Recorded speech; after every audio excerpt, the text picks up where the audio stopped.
this multiple time series, which won't take very long.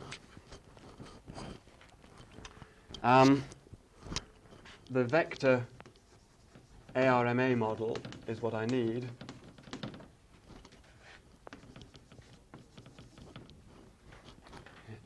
I don't know what sort of attribution is given around this place, but I would normally write up the name of Kanui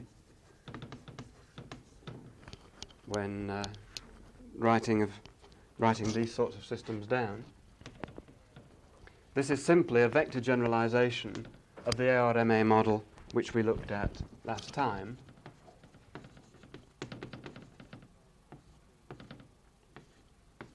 So I'll use the same symbols P and Q for the orders of the autoregression and moving average respectively.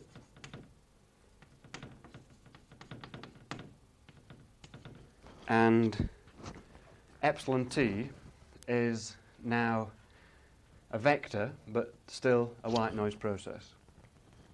So this is sort of, as it were, a sort of lag algebra. A lag operator form would immediately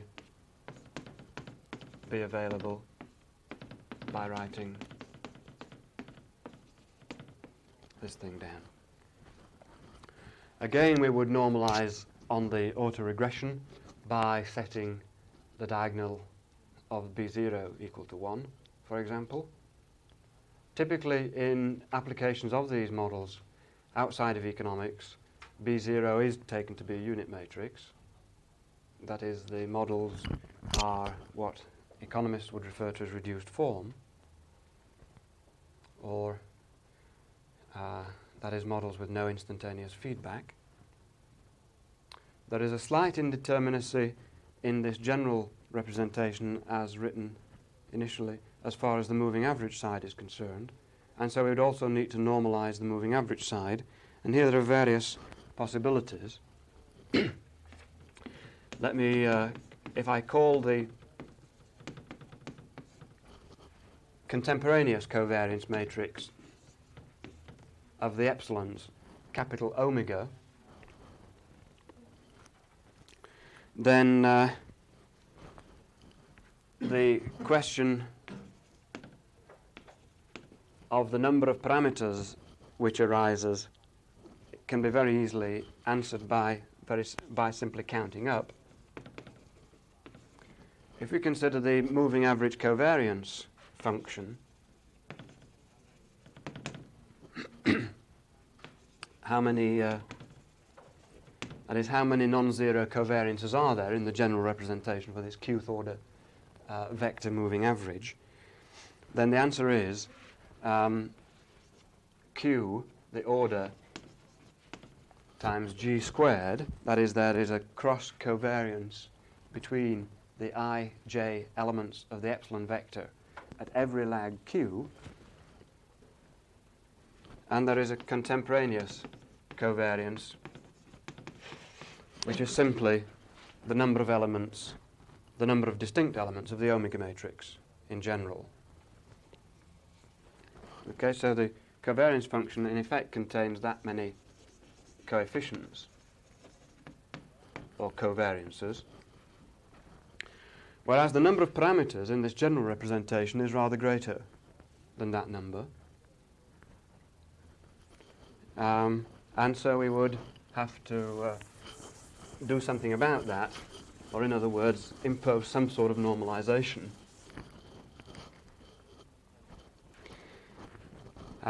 Let's say the general formulation, but the general formulation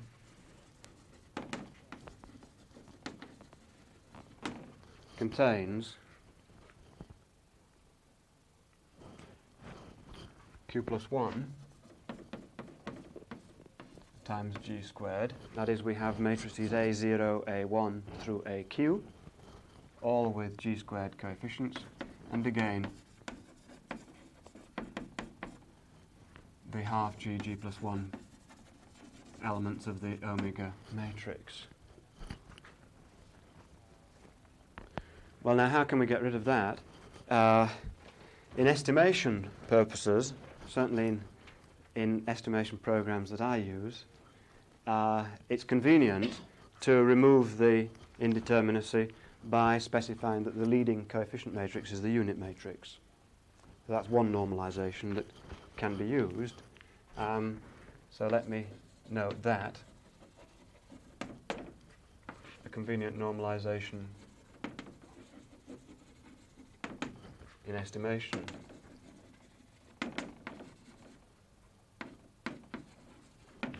is A0 equals the unit matrix. So in other words, one only has to estimate moving average parameters as far as the lag terms are concerned, and not any cross-contemporaneous effects. An alternative, however, which you will find discussed if you look at Kanui's book, and which may sometimes be convenient for various types of analysis, is to assume that the elements of the white noise vector are independent. Okay, so an alternative is to set omega equal to the unit matrix. That is, assume that we have not only serially uncorrelated elements in this vector epsilon, but also contemporaneously uncorrelated, and that we standardize. That is, we assume that they all have unit variance, as well as zero mean, which of course hasn't been stated but is implicit. However, that doesn't, of course, remove the indeterminacy that I pointed to by counting up parameters here and counting up the number of elements in the covariance function over there. Okay, that doesn't quite do the trick. In other words, we've got to get rid of g squared parameters here, or g squared unknowns, and in this case we've only got rid of half g into g plus 1. And so in practice you would require more restrictions, and a conventional one, certainly conventional in Kanui's book,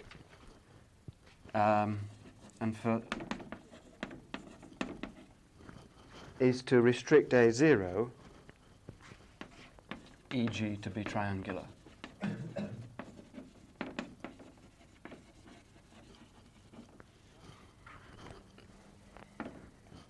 In practice, there is a certain amount of arbitrariness that I find makes it somewhat difficult to interpret results in this particular situation. I much prefer to look at moving averages where the normalization on the A0 matrix has been adopted. But of course, given any one form, one can very easily transform through to any other representation. They're all perfectly equivalent, and so it's a matter of choosing one which is convenient for whatever purposes one has in mind. Okay, now to put together the final equation argument with this representation. What I'm going to assume is that the exogenous variables of the econometric model have representations of this form. That is, they can be represented as a vector autoregressive moving average model. So if exogenous variables have VARMA representation, then we can write the whole system in the following form.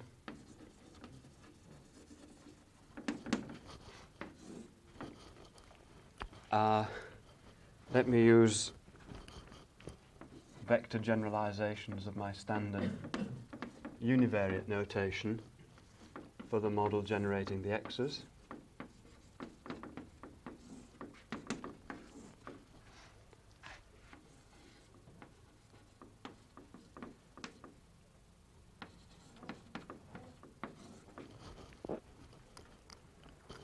And write the structural form exactly as I've been writing it all along, with one additional assumption, namely, I'm going to assume for the moment that the structural disturbance has a vector moving average representation. So what I'm assuming,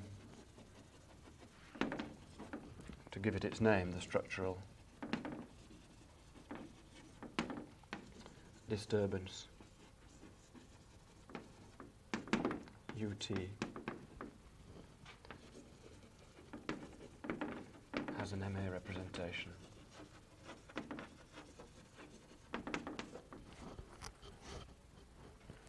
So we have a situation in which the first block of this matrix equation describes the generation of the exogenous variables, and the second block of this matrix equation gives what we were previously looking at as the structural form of an econometric model. The conditions under which the x variables can be treated as genuinely exogenous in the structural form are, of course, that they be independent of disturbances and so forth. That is, there be no feedback, either in the systematic part or the stochastic part, from the endogenous variables to the exogenous variables. Now that, of course, has already been captured to some extent by the decomposability of this left-hand matrix, that is, by the block of zeros here in the top right-hand corner. And the additional assumption to finish that off is that the two white noise processes, e to t and epsilon t, be independent of one another. Okay, so maybe I should have made clear that e to t is just another white noise process of the same form as epsilon t, but in order to ensure exogeneity, I'm going to take those independent. Okay, so the conditions then, x's are exogenous in the structural form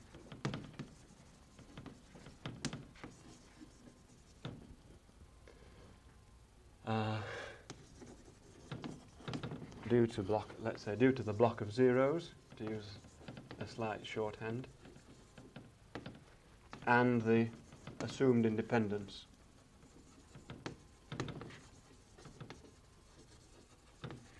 of e to t and epsilon t minus L. Okay, so once again, it's an independence at all points at all stages in time. So the generalization then that I spoke about of the argument which I put forward in terms of a single regression equation last time is provided by a diagonalization using the procedures I've been discussing today of this particular system.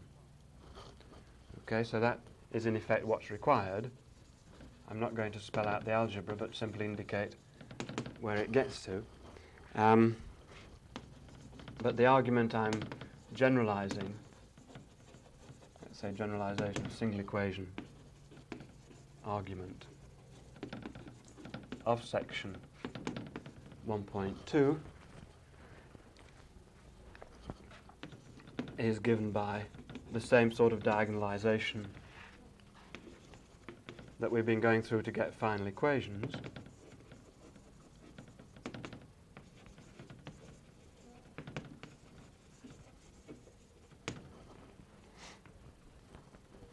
And the net effect at the end of the day for that, of that operation,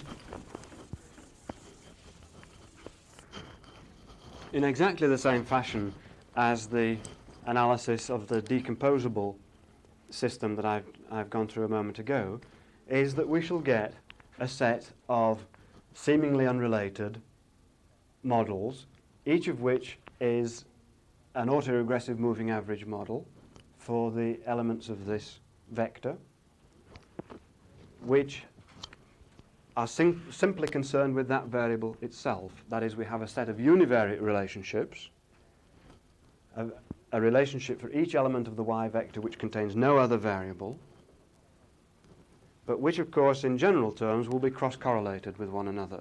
In other words, they will each have moving averages made up of current and lagged elements of this right-hand side vector, which will again have a moving average representation by the same argument as last time, but those things will be cross-correlated in general terms. So let's say simply that the result is a set of, to use the same term again, seemingly unrelated by which we mean relationships which are related only through their disturbance term and not through their structural part or systematic part, a set of seemingly unrelated ARMA models. And of course this is true for both y and x.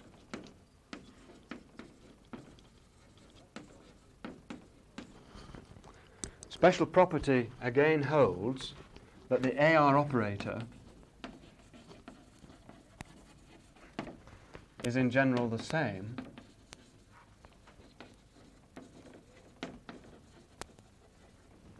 for all endogenous variables.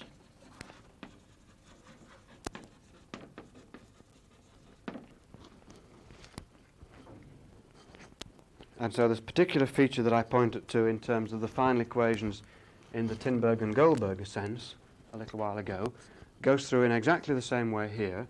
That is, assuming that B of L is not decomposable, the same result holds.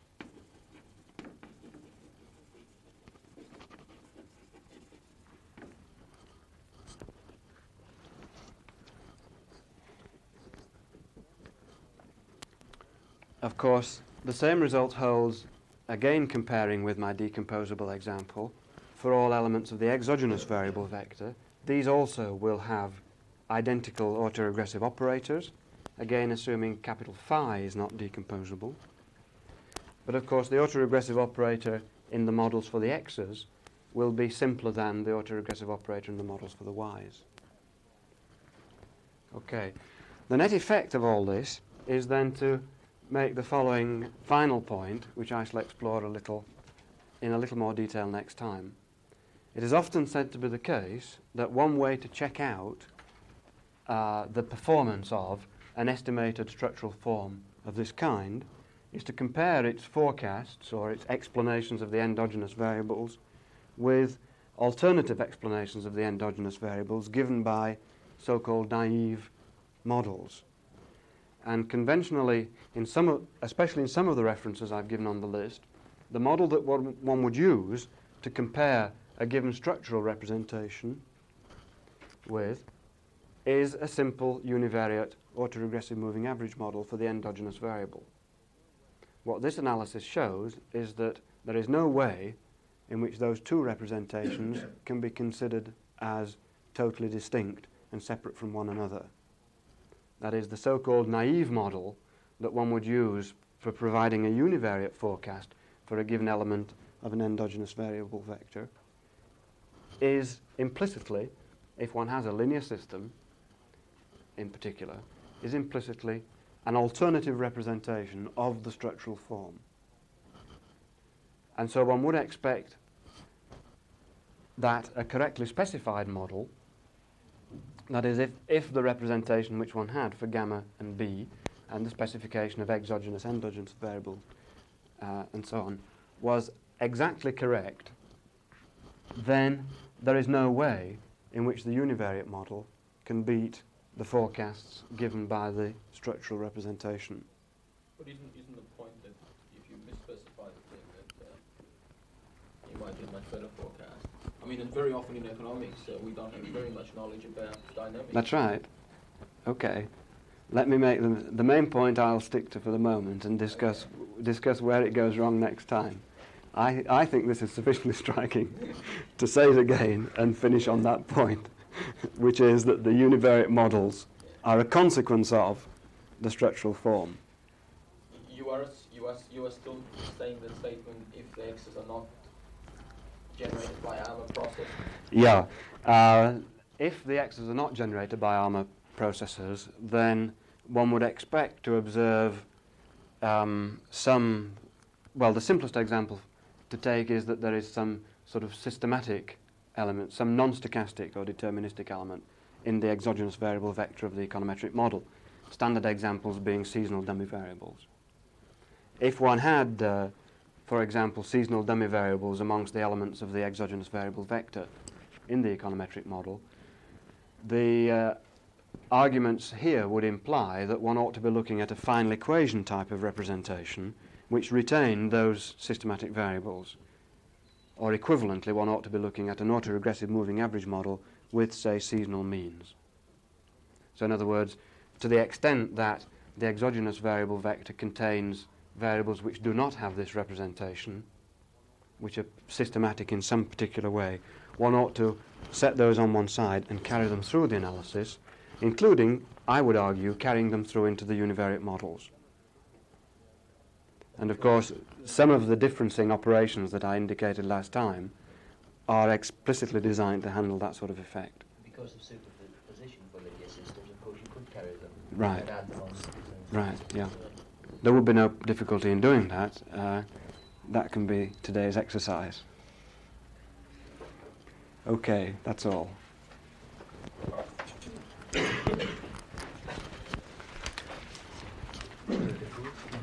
I think it's a tour de force. Well, I'm not sure. 2 days a week. So it must be wearing out. Yes.